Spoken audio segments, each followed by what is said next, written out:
review for Jormungand Perfect Order and Psychopaths episode 11. So Jormungand first. So let's get into Jormungand here. So this week's Jormungand episode, yet again another good episode, and it's very interesting how what happened to Johan and then what happened to Bookman in this episode as well. And it just shows how much power Coco really has over everybody in this freaking whatever this is. You know, this war is going on. It's like she has control of everything. Like seriously, it's not even fair. But so two major things really happened in this episode, which is Johan leaving the group. He ended up leaving the group after what Coco had to tell him and stuff, and Coco was trying to basically rationalize her wrongdoings in a sense by basically she put numbers of World War I and World War II, right? Certain amount of people died in World War I and certain amount of people died in World War II. The numbers here that will die is nowhere near as much as if a war would have happened within 10 years, because you know they're gonna be fighting over water because water is getting scarce, and some countries are already having this problem. And it's kind of funny because it's on the realistic side right now, because it's somewhat true when it comes to some places right now. They don't have a lot of water and stuff. So I'm just saying, basically people can be fighting over water, but maybe 10 years and stuff. So she kind of wants to be able to stop all these guns and control everything in a sense. That's what she's trying to say, and she can basically save more lives. If it's just this little small amount, like 700,000, that's not nowhere near as what could happen, what the numbers could be if you leave everything alone, which is what she's saying. But Johan doesn't believe that, or he doesn't know if it's right or wrong. So he's gonna be on a journey right now with Coco's brother Casper, because he's gonna be with Casper at this moment. He ends up joining the crew with Chiquita and stuff. So you know, I love the Chiquita. I don't know why, right? She's freaking epic, but yeah, he's there and he's really like contemplating and thinking. You know, what is the right decision here? You know, because war is war. I'm still doing the same thing I'm doing here. So it's just he has to think about this. I wonder what he's gonna come up with exactly when it comes to a solution for this whole plan for Jormungand. Because Jormungand's gonna go regardless if she's alive or not. So the other big thing that actually happened in this episode is this whole plan that happened with Bookman. So Coco gives Bookman a call and tells him to go somewhere. Basically, he ends up going there. You know, he has a suit on. He's supposed to meet with Coco supposedly. But Coco never comes, and then apparently there's a hit on Bookman that was going on. So these guys ended up going over there to go get him. They go kill him because they said he went on some kind of like some land or something like that. He infiltrated some weird crap basically where they gotta kill him. That's what's going on. So they're going over there to go get Bookman. And so those guys are coming. All the while we have the U.S. Marines and stuff. They're gonna go save Bookman. And so all in all, those suckers get shot down by U.S. Marines because they got freaking snipers and stuff going on there shooting everybody down, and they end up saving him. And it just seemed so choreographed. It was like perfect. It was like a weird mission, just done. It's like so quick. So he had to really think because he didn't know what was going on. But then he realizes Coco basically set this whole thing up. And he also ended up saying this was Operation Undershaft. So because the thing is, Operation Undershaft, I think what actually was going down was that when he was doing Operation Undershaft on Bookman, he maybe tapped in some interesting intelligence stuff, and he was doing some illegal stuff basically that could have got him into jail, going to a jurisdiction and whatnot, getting the hammer basically, because he was doing some maybe illegal things. So what Coco basically did was maybe save him and put the blame on this new guy. His name is Tori Plum. Tori Plum was the guy we saw from last episode that was orchestrating that attack that was happening in last episode. So yeah, it's this dude, and he's gonna take the fall for it because basically she ended up switching all the information around, basically saying Tori Plum was the one that put the hit on Bookman. So it's like, what the heck? And so now he's also been tapping with information like this, so he's gonna be in a lot of heat. So I wonder what's gonna exactly happen to him. He ain't going home because he was talking to his wife and stuff. He's like, I'm gonna be home early this time around. Oh no, you ain't. You going to jail now? Yeah, you ain't going nowhere. So yeah, I mean that's what I'm assuming exactly what happened. And Undershaft was the plan where he was gonna try to take control of Coco, try to put her in a situation similar to this where she had no choice but to follow him in a sense. Because now at this point in time, he's looking forward to Coco's plan, so he's gonna let her use him. He's at this point, he don't care. And so it's interesting. I mean, like I said, again, I'm just assuming all is exactly what happened. I'm not quite exactly sure how the whole plan works with Coco and stuff, but it was freaking epic how it happened. It's just so quick. I was like, what the heck is going on? So I look forward to seeing what's going to happen next. What is Johan going to choose for himself when it comes to this? Is he going to find a different solution to maybe not lose that many lives? Because at the end of the day, Coco is still playing God. She's basically choosing where these people live or die. You know, you shouldn't really have a choice in the matter like that. But I mean, at the end of the day, there is a cost for it, and that's the thing. is Coco's plan right? That's the main question right here. Is Coco's plan right? Because in a sense, if she really is like this kind of goddess person, she actually is going to help everybody and stop war and stuff like that. This will take the casualties down by like a drastic amount. You know what I'm saying? But it requires casualties to happen. So it's like the two evils. Like what can you choose exactly? And is there any alternatives to not lose so many lives like this? So I mean, is Coco's plan really right? At the end of the day, you know what I'm saying? Is it right? That's why I want to ask you guys. Do you think it's the right way to do things, losing some people's lives, but ultimately saving more later on? Or is it just wrong altogether? Because I mean, killing people is killing people. So, I mean, it's not good. And you're basically like, again, you're playing God by choosing whether these people live or die. And that's not good, you know. But I don't know. I'm on the fence. I'm with Johan a little bit. I'm 50-50. We gotta see. There gotta be some maybe different alternative maybe on this. So yeah, like I said, Johan's gonna still try to look around and see what's gonna happen. And like I said, it's good stuff. So with that being said, let's now go on to Psycho-Pass. Wow. Wow. Psycho-Pass episode 11.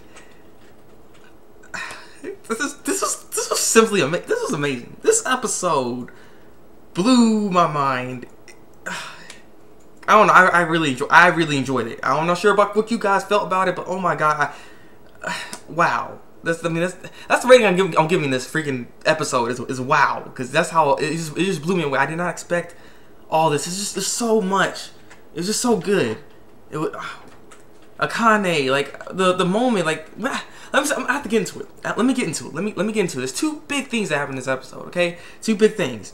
It's Sengoku versus Kogami. That's the fight that's still going on, you know, because they're playing the game and everything.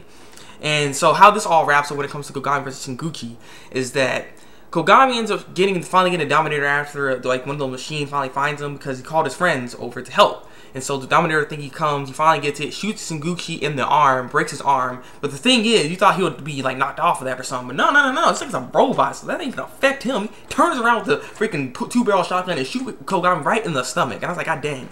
And so he's bleeding and stuff. And so that's when Sengoku basically follows Kogami's blood trail. A barrel falls down. That thing is key. The barrel falls down, and so he assumed he was in that corner right there because, you know, he's hurt and he accidentally knocked down a barrel, which gave him up his position. So he's going over there about to shoot him, turns around, but he ends up seeing the girl Yuki there, and he's like, what's going on? What happened? But all the while, if you turn around, we see Kogami inside that barrel that fell down, and he shoots Sengoku, and that is the end of the game. And I want to talk about this right now for a second, because that was a very daring plan that Kogami did with that girl, because what made him think that he wouldn't have shot her? You know what I'm saying? It's a big gamble. She could have died right there. You know what I'm saying? So luckily he didn't do it because he was going after just Kogami. So I guess he was just, you know, just there. So it kind of just shocked him. You know what I mean? It was a really big scary plan that she did. But nonetheless, she just said she even liked freaking Kogami. She's like, I'll be a freaking latent criminal just like you or something, because she don't care about her thing going up, because, you know, he saved her life. So he's happy about that, but he's hurt. He's hurt because he got shot in the stomach. And so the next big thing, because the thing is, that's when we see Makishima. Makishima ends up getting Yuki. Yuki's Akane's friend, by the way, if you didn't know. And he ends up taking her away. And he was right there. Kogami was right there. It's right there, Makishima. I was like, oh, sorry, something. But he's hurt. He can't do anything. I was like, no. And the thing is, the Dominator was like right there, but he just couldn't get it. I was like, god dang it. And so he takes off with her. And so that's when Akane and Masaoka end up coming to go see Kogami. Actually, they end up finding him on the ground. He's bleeding. And the thing is, Akane can't help Kogami because she doesn't know, you know, medical treatment at this moment. She's not that good with it. And so Masaoka is gonna do it for her. And so he ends up treating him. But the thing is, Akane ends up hearing this message from Kogami because Kogami's trying to say something to her. And he's like, the criminal's still there. He still has your friend, and you need to go get him. So she ends up going to go get him by herself. And so she's going to by herself, and I'm like, what the heck? And he can't. And the thing is, Masaoka can't do anything because, you know, he has to treat Kogami because he's hurt. And so everyone gets information that Akane is by herself, so they're gonna go try to, you know, go get her because she can't do this by herself. Look at Kogami. He got jacked up. Akane can't really do this. And this is the scene right here. This right here. Wow. Okay. Like I said, things can't get any more. Like, the thing is, this episode was so freaking intense. I had just chills down my spine. That's how it's just so intense, because it's just, I don't even know how to explain it. It's just it's like god dang. And so we have Yuki, we have Makishima, and then we have Akane there. They're all there. Akane has her Dominator ready, trying to shoot him, Makishima. But the problem is, his crime coefficient is not going up at all. What it's doing, it starts at 79, and he's basically spouting out how this whole system works. He, like I kept saying, the system's freaking broken. The system just, I don't know, I'm not really sure exactly what it can necessarily like reads, but he was telling you how it reads and everything, but it can't read him for some reason. Ever since birth, his crime coefficient never goes up. It's pure white. Like, he's just like he's like a god. Like, it doesn't bother him. It doesn't matter what he does. Because the things I was thinking, because the thing is, the Dominator was not working. It was at a 79, so it's no lethal threat. He had a freaking shotgun to the girl. So I was like, how does that not go up? You know what I'm saying? So that's when she checks again, it goes lower. She checks again, it goes lower. It goes so low, it goes to freaking 0. And I'm like, what is happening here? What is happening? I did not understand what was going on, and this crawfish, he's just always white. He doesn't know exactly why, but it's just like that. It doesn't matter what he did, cause like I was assuming that maybe his crawfish never went up because he actually never did an actual crime. He only helped in assisting with crimes, so maybe he's not feeling that bad about it or something. You know what I'm saying? But no, that's not the case. It's just ever since birth, there's just something about him. There's something with him. The Dominators do not work on this guy, and he had this knife. He dropped the gun, gave the gun to Akane. Akane had a chance to actually shoot him, but she didn't do it. She just couldn't do it. And so once he ran out of 2 bullets, like I said, it's 2-barrel shotgun. There's only 2 bullets in it. Once he shot the 2 bullets, that's it. So she couldn't save her friend. Her friend actually dies in this episode. Like, it actually happened. He ended up slitting her throat. I was like, what the heck? I thought. Because the thing is, I was thinking maybe Masayoka would have came or something, because he ran off too. I thought he was gonna maybe come in time to do something, you know what I mean? Save the girl, but she died in this episode. And I don't know, it kind of threw me off, because I was like, whoa. So what's gonna happen to Akane? Because she screamed. She's not good. She does not feel good. It's wow, So she's just there, traumatized, at this point. Tells Kogami, after everything's all settled, tells Kogami that these Dominators do not work on him. His crime coefficient doesn't go up. So that's basically in the episode. And I'm just like I said, I don't know. I hope I'm not feeling the same. I hope I'm not the only one not feeling this, because this episode, like I said, was extremely intense. I felt it the entire episode. It was just so intense with the Makishima scene, and then the Kogami facing this Shinguchi was pretty intense too. Cause like I said, that scene was beast, where freaking Shinjuku got shot in the arm. He's like, but turns around, he just gets the shotgun, boom, he just still shoots him. I was like, what is this? And then, like I said, there's the scene, that scene right there. Wow, because it's like their system's broken, son. It doesn't work. How can you measure someone that's necessarily good or evil, huh? Exactly, like how can you? Because of the system. Like, and I kept saying the system's broken. It doesn't work like that. And it just shows with this episode right here that Makishima could do anything he wants, and his crime coefficient won't go up. He's a good citizen per se. So it's like, what can you do? Can you actually arrest him? Because with the stable system, you're not supposed to. You can't do any lethal threats to him. So I mean, he's technically good within the system, no matter what he does.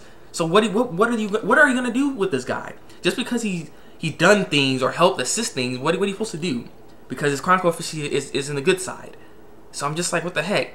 And the thing is, not Yuki, but Akane could have saved Yuki. She didn't have to necessarily kill him, but I think she wasn't thinking straight at that point, because it's getting too intense. You can't think straight in these kinds of situations. But what she could have done was maybe shot him in the arm to drop his weapon, or shot him in the leg so he couldn't walk. You know what I mean? Like, you don't have to kill the person in order to save your friend. You could at least, disabled him to able to then go up there to save your friend. Otherwise, doing 2 shots and missing like this was not going to help any situation, because there's nothing else you can do. I was even thinking after he shot the bullets or something, you could at least throw the gun at him, like hit him in the head or something, like something, you know what I'm saying? But no, nothing like that happened. So, yeah, like I said, this episode was, on a rating scale, was wow, in my opinion. This was the best episode of Psycho-Pass that I've seen so far, okay? So, with that being said, leave your comments below. tell me what you think of Psycho Pass this week, and give me your thoughts and opinions on Jormungand Perfect Order as well. These are very good episodes of these shows right now. So wow. So yeah, with that being said, like this little review, and subscribe to my channel if you want to see some more Psycho Pass and just seasonal talk. So yeah, subscribe for more. I'm messing up right now. This is the Thabreakmaster, and until then, break out.